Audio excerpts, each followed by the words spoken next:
سوال کیا ہے؟ آج کا اس ٹاپک کے حوالے سے میرا آج کا سوال یہ ہے کہ کیا آج کی عورت یعنی ہم سب اس معاشی، معاشرتی اور سماجی بحث کا حصہ بنیں گے، یا صرف عورت یا عورت بننے کی شناخت پہ بات کرتے رہیں گے؟ اس عورت ہونے کی شناخت کو تسلیم کرنے سے غیر شعوری طور پہ یہ تسلیم کرنا ہے کہ پدرسری معاشرے میں عورت کو صلاحیتوں کی بنیاد پہ نہیں بلکہ صنف کی بنیاد پہ تقسیم کیے جانے والے کھانے پہ رکھنے پہ آج کی عورت کو کوئی اعتراض نہیں اگر وہ اس پہ بات نہیں کرتی اور عورت کو صرف عورت ہونے کی وجہ سے شناخت کرتی ہے۔ میں نے اپنی کتاب کنول پھول اور تتلیوں کے پنکھ میں انہی سب سوالوں کو اٹھایا ہے۔ صحیح، ممکن ہو تو کتاب پڑھ لیجئے گا، شاید یہ وہ روزن دیوار ہو جس سے اندھیری کوٹھڑی میں یہ علم ہو جاتا ہے کہ باہر صبح کی دستک نو سنائی دے رہی ہے۔ بہت شکریہ۔ لمبی ہے غم کی شام مگر شام ہی تو ہے۔ کیا بات ہے، بہت خوب آپ نے فرمایا اور پوری ایک منظر کشی کی رینیسانس کے ٹائم سے لے کر اب تک، اور اس وقت ایک ایسا دور آیا تھا جب فیمیل رائٹرز ابھریں، اور جب وہ ابھریں تو رومانس اور جتنی کوالٹیز تھیں زندگی کی، جو ایستھیٹکس تھے، وہ سامنے آئے۔ خیر، اس پہ آپ نے کافی گفتگو فرمائی۔ جو آج کا ہمارا موضوع ہے ادب اور سماج، اس کو جوڑتے ہوئے میں آپ سے بات کرنا چاہتی ہوں نور الہدیٰ شاہ صاحبہ، کہ ادب اور اس سے معاشرے میں جو سماج پہ اثرات مرتب ہو رہے ہیں اور عورت کا کردار، ان دونوں چیزوں کو جوڑتے ہوئے آپ کس طرح دیکھ رہی ہیں؟ میں خود یہ چاہ رہی تھی کہ اس کو ہم جوڑ کر بات کریں، اور اس میں ایک اور لفظ یوں جوڑ دیں کہ پاکستانی سماج، اس میں عورت کا کردار اور پھر ظاہر ہے کہ ادب بھی۔ عورت ہونا خود ایک بڑا منفرد ایکسپیرئنس ہے، ایک فرد، ایک انسان، جب اس میں یہ اضافی میں تو خوبی کہوں گی آ جاتی ہے کہ وہ عورت ہے، تو بہت سے کرداروں کا اور سماج میں پورے سماج کا ایک احاطہ کرتے ہوئے چلتی ہے۔ ابھی تھوڑی دیر پہلے شاہ محمد مری جب بات کر رہے تھے کہ اس وقت بلوچستان میں اگر اردو میں خواتین کی کوئی اچھی شاعری ہو رہی ہے تو وہ بلوچستان میں ہو رہی ہے۔ یہ محض ایک بات نہیں تھی، اس کا پس منظر ہے کہ جہاں حق تلفی ہوتی ہے، جہاں ریاست کا دباؤ ہوتا ہے، وہاں عورت شاید زیادہ بہتر طریقے سے احتجاج بھی کرتی ہے، الفاظ میں مزاحمت بھی کرتی ہے اور اپنا ایک رول بھی پلے کرتی ہے۔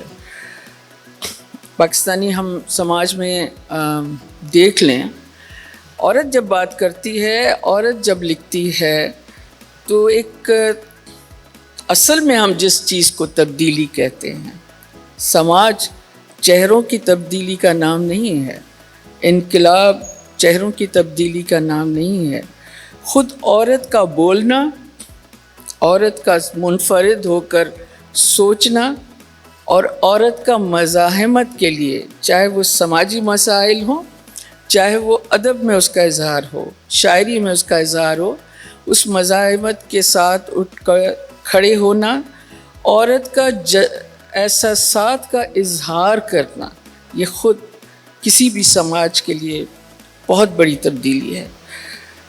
ہم پاکستان میں دیکھتے ہیں، میں صرف پاکستانی سماج لفظ نہیں کہوں گی، اس ملک کا ہم جب چہرہ دیکھتے ہیں پورا، تو اس میں ہمیں پیچھے سے ہماری وہ شاعرات جنہوں نے اردو میں لکھا ہے، مگر پھر وہ بھی ہماری شاعرات اور ہمارے افسانہ نگار خواتین جنہوں نے پاکستان کی دوسری قومی زبانوں میں لکھا ہے، جیسے شاہ محمد مری بات کر رہے تھے، جیسے میں پیچھے سے سندھی ادب کے حوالے سے بات کروں گی تو ہمیں جنرل ضیاء کے دور میں ہمیں ہماری شاعرات کا کھلا کردار نظر آتا ہے.